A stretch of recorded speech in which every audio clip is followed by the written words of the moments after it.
कहना चाहता हूं, आप बिल्कुल सही कह रहे थे कि वेद स्वर्ग की बात करता है लेकिन खुदा की बात भी करता है। भगवत गीता में भी स्वर्ग की बात लिखा है, खुदा का भी लिखा है। आप बोले अल्लाह के करीब आने के लिए भगवत गीता सही है, बराबर जी मैं हाँ। ये नहीं कह रहा हूँ कि ये वेदों में नहीं कहा है, वेदों में बहुत आखिरी आखिरी में आता है, लेकिन जो भगवत गीता जो है वो डायरेक्ट भगवान हुआ है, यानी अल्लाह ने कहा हुआ है, ऐसा है। तो इसके लिए अभी वेद तो संस्कृत में है, वो पढ़ नहीं सकते, लेकिन जो भगवत गीता है वो बहुत सारी इसमें ट्रांसलेशन हो गई है। और जो भगवत गीता है बहुत सारे आदमी ने यानी लिखी हुई है, करीबन 200-300 लोगों ने लिखी है अपने अपने हिसाब से। हाँ बिल्कुल सही कहा। लेकिन इस्कॉन का जो गीता है भगवत गीता वो गुरु परंपरा में है, वो भी आदमी है। एज इट इज लिखा हुआ है, यानी वो परंपरा में अगर गया तो वो कृष्ण तक गया, यानी जिसने जो कहा है वो एज इट इज है, इसके लिए उसका लिखा हुआ as it is Bhagavad Gita. आपके स्वामी प्रभुपदा, बराबर यस, बराबर बोल, स्वामी प्रभुपादा। प्रभुपदा इंसानी थे ना। हाँ, इंसानी थे ना, मैं किधर ना बोल रहा हूँ। ये हमारा कुरान जो है ना डायरेक्ट अल्लाह की तरफ से वो तो ना मोहम्मद सल्लल्लाहु अलैहि वसल्लम ने लिखा है। वही बोल हम लोग ने ये कुरान जो है डायरेक्ट अल्लाह की नाजिल यूं बहू। इसलिए जितने भी दिगर मज़ाहिब की किताब है जैसे वक्त जाने लगे बदलते गए। आप बिल्कुल सही कहते हैं, 300 किस्म की किताब है, बाइबल सैकड़ों किस्म, हमारे आईआरएफ में 200 किस्म की बाइबल है। आप किस में मानेंगे? कुरान आप लो, कोई भी कुरान लो, इंडिया में, अमेरिका में, यूके में, हिंदुस्तान में, पूना में, हूबहू वही है। एक लफ्ज की बात दूर रही, आ की मात्रा, ई की मात्रा, जबर जेर पेश, वो भी फर्क नहीं है, फत्ता दम्मा कसरा में भी फर्क नहीं है। ओरिजिनल कुरान में तो फत्ता दम्मा कसरा था नहीं, लेकिन आज जब हम पढ़ते हैं माशाअल्लाह। तो मैं ये कहना चाहता हूं जितनी भी किताबें पहले आई आज भी, आप बिल्कुल सही कहते हैं, भगवत गीता वेद का निचोड़ है। लेकिन जब निचोड़ होता है वो असली फल से कॉन्ट्रडिक्ट करे तो फल और अहम है।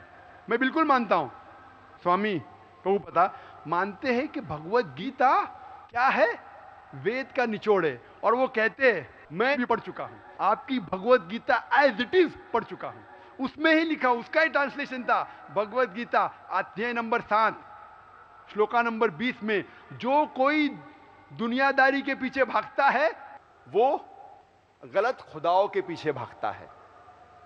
आपकी भगवत गीता में लिखा एज इट इज में, और उसका अगर प्रीफेस पढ़ेंगे उसमें लिखा है कि ये जो वेद है वो गाय है, भोज से गाय है, और कृष्ण क्या है, दूध निकालने वाला इंसान, और दूध क्या है, भगवत गीता है।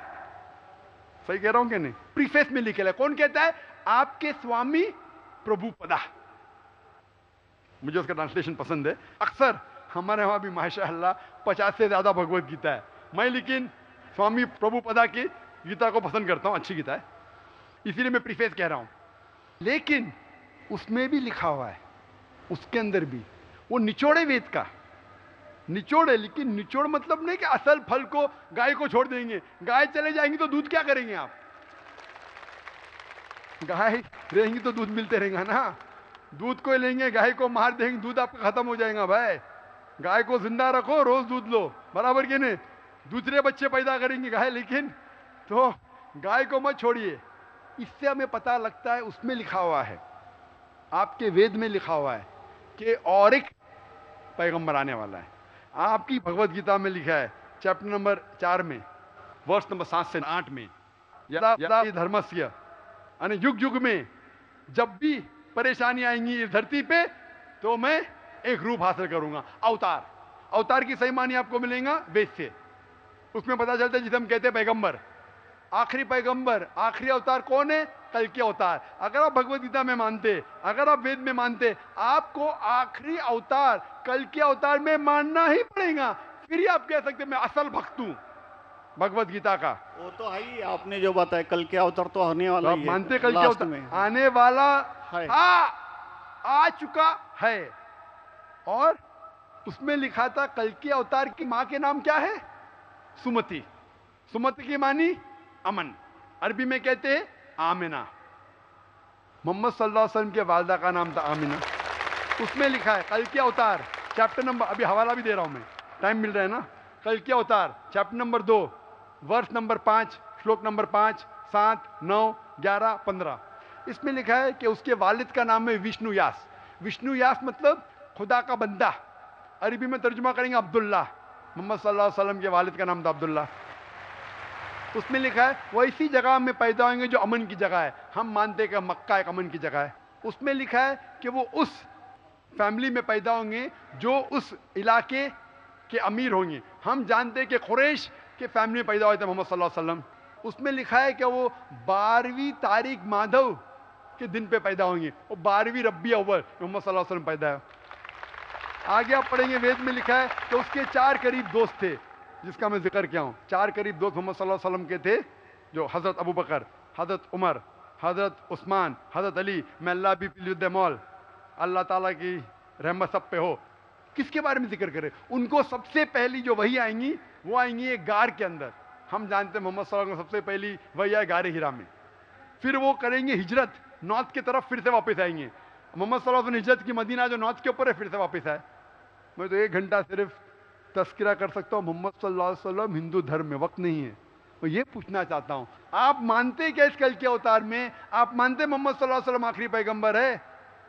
मैं तो कुरान 3 बार पढ़ा हूँ साहब, मैं तो मानता हूँ कुरान को, वो बात नहीं है। मानना सिर्फ जरूरी नहीं, अमल करना जरूरी है। मैं कहूंगा मैं खुदा को मानता हूँ, खुदा की बात पे अमल ना करता हूँ तो बेकार है। मैं कहता हूँ मैं मेरे वालिद से बहुत मोहब्बत करता हूँ, वालिद की बेइज्जती करता हूँ, वालिद की बात नहीं मानता हूँ, वालिद से बदतमीजी करता हूँ, तो क्या फायदा? आप समझ रहे ना?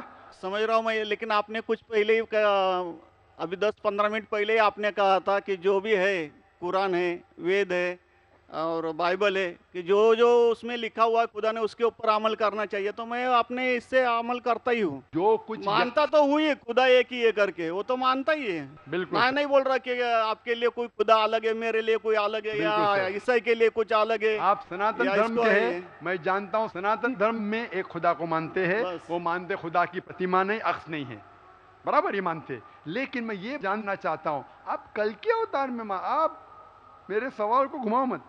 मैं जानता हूँ नहीं है, मैं ये जानता हूँ सनातन धर्म के बारे में जानता हूँ। पहले स्टेज में आप पास कर चुके, एक खुदा में मानते, बिल्कुल सही।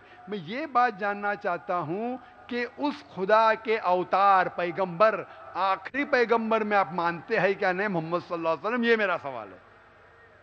यानी मोहम्मद पैगंबर को आप मानते कि वो आखिरी पैगंबर थे क्या नहीं मानते? वो तो मानता हूँ मैं, मुझे मालूम है ना मोहम्मद पैगंबर आखिरी थे मोहम्मदन में। वो तो मानता ही हूँ। मोहम्मदन में ने आपके लिए, सबके लिए है ना। बिल्कुल सही। तो कोई धर्म, कोई एक मजहब का थोड़ी रहता, गुरु तो सबके रहता है। वो एक मजहब का थोड़ी गुरु रहता कि वो एक मजहब के लिए, वो सब मजहब के लिए गुरु रहता, तो मानता ही मैं उसको। बिल्कुल सही। लेकिन ये कहना कि सब मजहब यकसा है हूबहू, ये सही नहीं। यकसानियत है, इसीलिए मैंने कहा यकसानियत पे अमल करो। आप बोलेंगे मैं सब हिंदू चीज पे अमल करूंगा, कई हिंदू जाते बुत परस्ती करने के लिए, आपने करते, अच्छी बात है अल्हम्दुलिल्लाह, इसीलिए मैं आपको कांग्रेचुलेट करता हूं।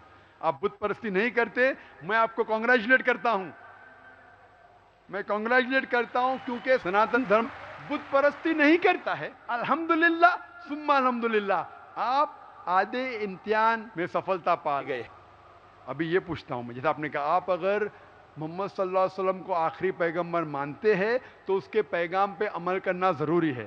सिर्फ पैगाम को पढ़ना ज़रूरी नहीं, पैगाम पे अमल करना ज़रूरी है। अगर मैं कहता हूँ मानता हूँ लेकिन अमल नहीं करता तो कोई फ़ायदा नहीं।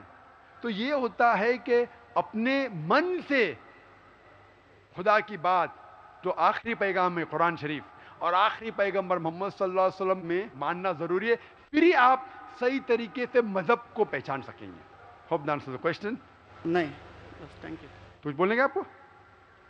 मुझे ये कहना चाहिए था, अभी आप बोल रहे थे अमल करना चाहिए, अमल करना चाहिए, तो मैं मोमिन बनने का पूरा कोशिश किया, क्योंकि मैं वो मोमिन का क्या रहता है वो 3-4 इसमें सुन चुका हूँ। मोमिन का क्या रहता है? मोमिन का जो बताया था ना, क्या जो रीजन जो कैसा रहता है मोमिन, कैसा रहता है मैं जानना चाहता हूँ। नहीं, मैं इतना याद में जितना रखा हूँ मैं जो भी याद नहीं सकता है, जो भी याद है बोल लीजिए, नो प्रॉब्लम। जो कमी है मैं पूरी कर लूंगा।